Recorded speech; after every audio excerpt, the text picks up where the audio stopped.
her family, the rest of the family, the practice, all was still important to her, but we definitely came in second place. I want you all to remember the Kristi that loved life and that we all loved, and I know you did too. Thank you.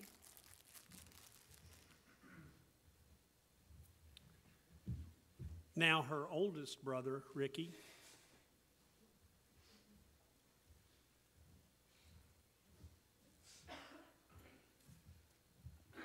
I'll say I'm done crying for now. I'm not going to cry anymore. I'm going to remember Kristi. You learn things you didn't know when you listen to your brothers and your sister talk about Kristi. I didn't know that she thought that car that was a piece of junk. I gave her that car.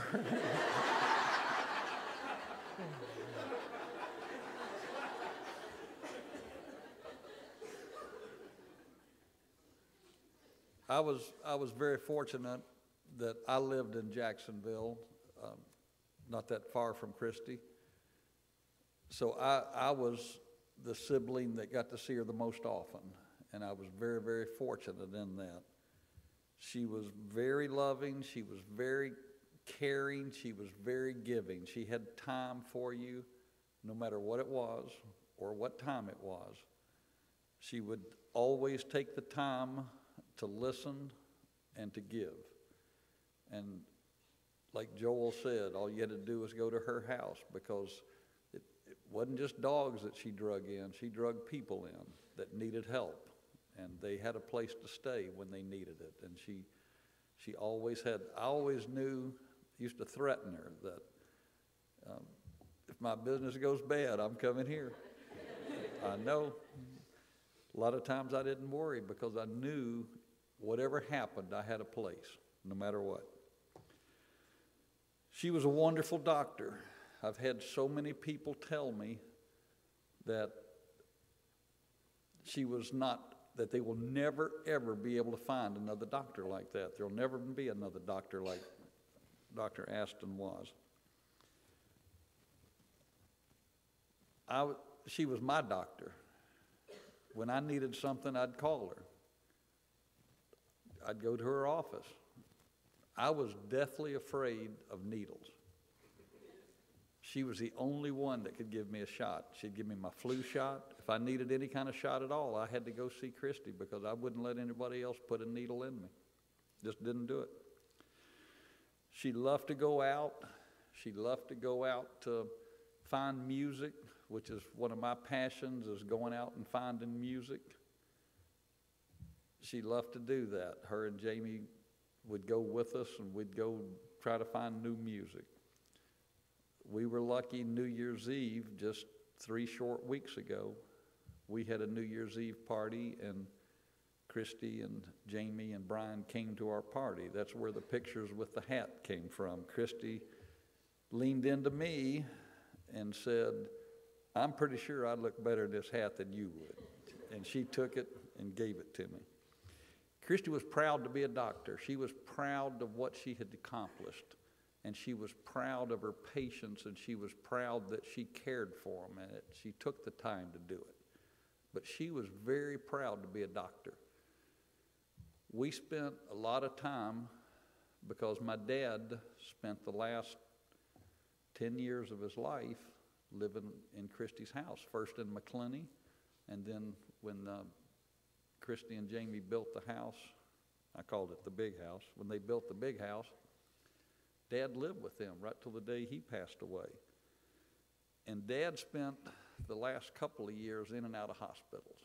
And he would make these miraculous recoveries, would come home and be good as new for another 6 months, and then we'd go through it again. But I knew Kristi was proud to be a doctor, and I knew I loved her smile, because a lot of times we'd know the people at the hospital when we would go to the hospital. Sometimes we didn't.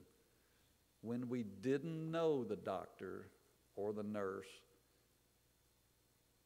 and they were coming to give us an explanation of what had happened with Dad, Kristi would be standing by me looking about 14 years old, And the doctor would come, and he would start looking at me and immediately explain things to me. And I'd glance over at Kristi, and I'd see that little smile coming, because she knew what was coming next. And the doctor would finish explaining everything to me, and I would always, because Kristi knew it was coming, I'd turn to Kristi and I'd say, I don't know, Dr. Aston, what do you think?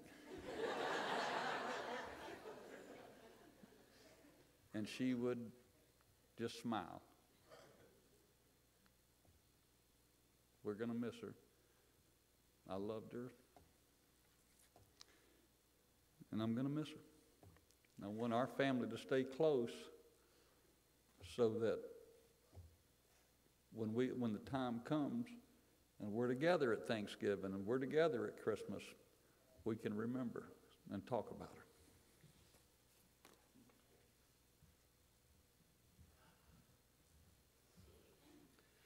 We're going to take a quick break for a song, and you want to introduce the song?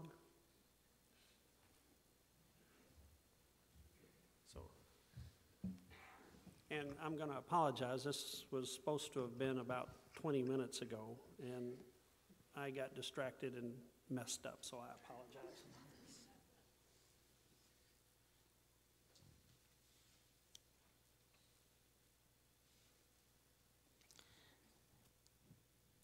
This is a song called Where Love Is.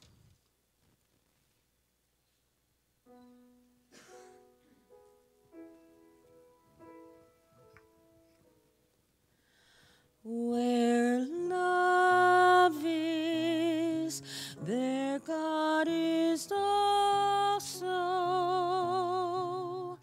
Where love is, we want to be.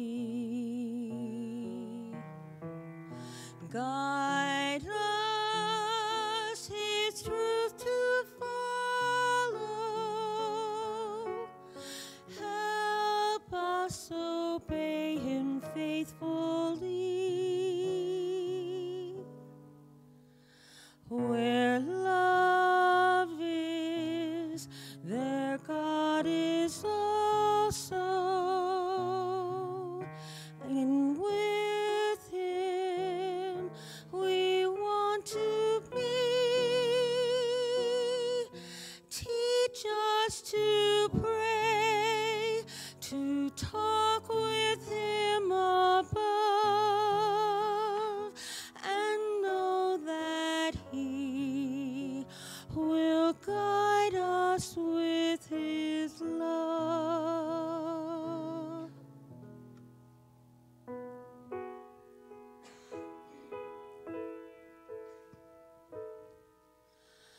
Where love is, there God is also.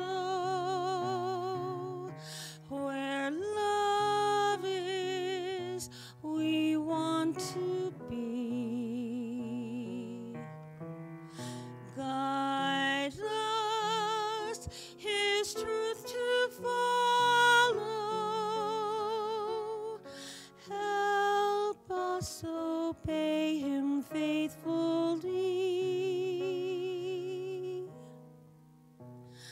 Where love is, there God is also.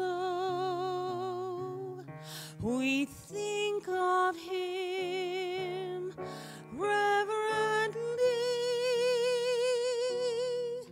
Show us the way and guide us tenderly, that we may dwell with Him eternally.